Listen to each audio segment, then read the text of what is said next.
이거 이제 과세 대상 법인을 볼게요. 그러니까 모든 법인을 다 이걸 간주입금을 하는 건 아니고 과세 대상 법인을 알아야 돼요. 그 다음에 영리내국 법인일 것, 일반적인 법인이죠. 그리고 부동산 임대업을 주업으로 하는 법인일 것, 차입금 과다 법인일 것. 이 세 가지 요건을 모두 만족을 해야 되는데 여기 밑에서 자세하게 보면 영리내국 법인은 그냥 일반적인 우리가 하고 있는 법인들이라고 생각하시면 되는데 부동산 임대업을 주업으로 하는 법인이 뭔지를 봐야 되겠죠. 부동산 임대업 법인들이 많이 생겨나고 있어요. 왜냐면 이게 우리가 개인 소득세하고 법인세하고 다르거든요. 근데 지금 막 정부에서 한쪽을 막 좋아해요. 개인들을 쪼아. 그러면서 이 사람들이 개인을 쪼는 거를 법인 쪽으로 막 옮겨가는 거죠. 세법을 좀 아는 사람들, 또 세법을 아는 사람들이 컨설팅을 할 때 개인의 취약점이 있다라고 하면 요거를 법인에서는 또 개인과 법인의 세법이 완전 다르니까 여기 법인으로 하라고 하는 컨설턴트들도 있거든요. 그래서 지금 부동산 임대 법인들이 많이 생겨나고 있어요. 근데 1인 법인들이 많죠. 개인과 다른 1인 법인이에요.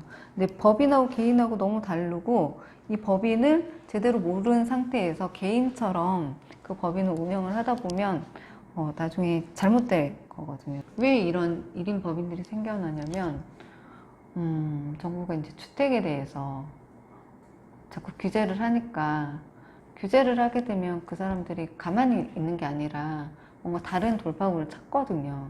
그게 이제 법인으로 흘러가는 거예요. 그러면서 부동산 임대업을 주업으로 하는 법인이라고 했는데 여기 이제 보면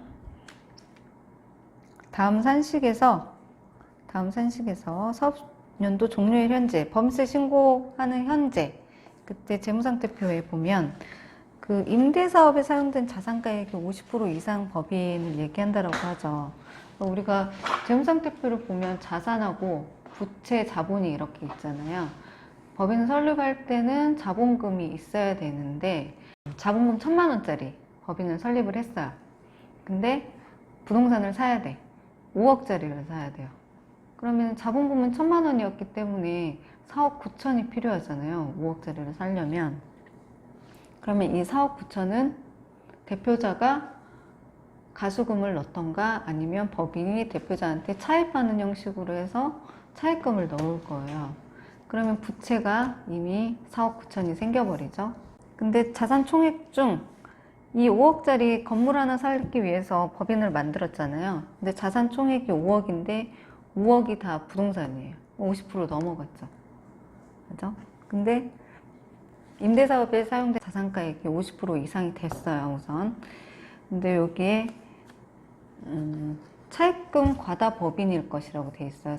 세 번째로.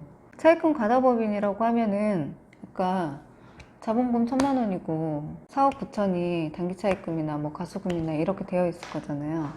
그러면은 자기 자본의 2배를 초과하는 법인이라고 되어 있어요. 자기 자본의 2배를 초과하는 법인이라고 하면 아래 2개 중에 큰 금액으로 합니다. 근데 이런 데들이 자기 돈을 가지고 다 하지 않아요.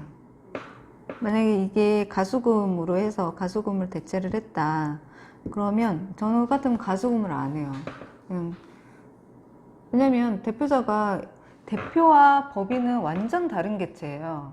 내가 법인의 4억 9천을 빌려줬다라고 하면 만약에 이 그 부동산을 샀어요. 이 부동산이 되게 잘 됐어.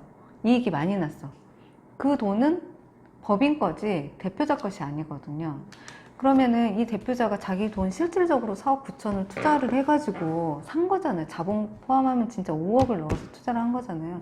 그러면은 법인에서 돈을 회수를 하려면 배당을 받던가 급여를 받던가 해야 되는데 차입금으로 해서 이자로 받거나 해야지. 가수금으로 하게 되면 이자도 못 받죠. 부채로만 잡히게 되고. 자기 자본 5억을 다 들여서 할 거면 법인을 내지도 않아요. 지금 법인으로 내는 이유는 대출이 잘 되니까 법인을 내는 거거든요. 지금 개인들한테 자꾸 대출을 쪼아요. 그러니까 부동산은 사야 되겠고 대출은 안 나오고, 그러니까 자기 돈 있는 거 가지고 법인을 설립을 해서, 그래서 법인으로, 그러니까 자산이 있으면 대출을 해주는데 개인들한테 대출을 안 해주니까 법인 대출을 일으키는 거죠. 그러니까 그게 1,000만 원 대출 받으려고 법인을 설립하지 않을 거거든요. 지금 이 자본금 1,000만 원 보다 2배 이상 항상 초과할 거기 때문에 차입금 과다 법인이 될 수밖에 없어요. 그래서 1인 법인들이 지금 부동산 사기위해서 1인 법인들을 하는 데들은 다 여기에 걸리는 거죠. 근데 이러한 게 상세한 거잖아요. 이러한 내용들을 대부분 몰라요. 모르면서 그냥 야, 법인으로 하면 법인세도 세율도 적고 대출도 나오고, 그런데 근데 법인, 아까 얘기했다시피 법인의 자산을 샀는데 그 자산이 잘 되면 그 대표자 거가 아니라 그 법인 거라는 말이죠. 그리고 부동산 자산이 많고 이 부동산을 주업으로 하는 데들은 접대비 같은 것도 한도 계산이 다 낮게 들어가고 제약이 있어요. 부동산 임대 자산이 많고 그 임대 수익이 몇 프로 이상 초과를 하게 되면, 그건 또 지금 생각이 안 나는데, 초과하게 되면 성실신고를 해줘야 돼요. 법인세 성실신고를 해주는 업종이 딱 2가지 있어요. 원래 개인사업자에서 성실신고를 하다가 법인으로 전환된 데들, 그리고 이런 부동산 투자하는 회사들, 부동산 수익만, 임대 수익만 있는 회사들, 그런 회사들은 성실신고를 해줘야 돼요. 이거 되게 세부적으로 들어가는데 그냥 겉에서만 보이는 그것만 보고 법인으로 내는 사람들이 되게 많은 거죠. 주업으로 하는 게 부동산 임대라서 부동산 임대법인에 대해서는 조금 제약이 있고, 지금 개인들에 대해서 주택을 막 매수하고 하는 거에 대한 제약을 정책적으로, 부동산 정책적으로 계속 내놓고 있는데, 그게 언젠가는 나는 법인으로도 갈 거라고 봐요. 왜냐면 지금 여기 그 성실신고 하는 것 자체가 생긴 지 지금 2년인가? 밖에 안 됐잖아요. 1년인가 2년 됐잖아요. 근데 거기에 부동산이 같이 껴 있어요. 근데 또 세법 개정을 통해서 자꾸 올해 들어서 부동산 법인들이, 1인 법인들이 많이 생기는 거죠.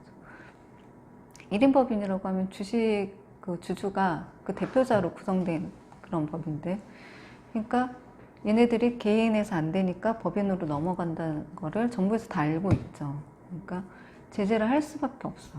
나는 그래서 여기에 세법 개정해가지고 개정안해서 올해 아니면 내년에 부동산 법인에 대해서 또 제재가 뭔가가 있지 않을까 싶거든요. 그래서 현재는 없어요.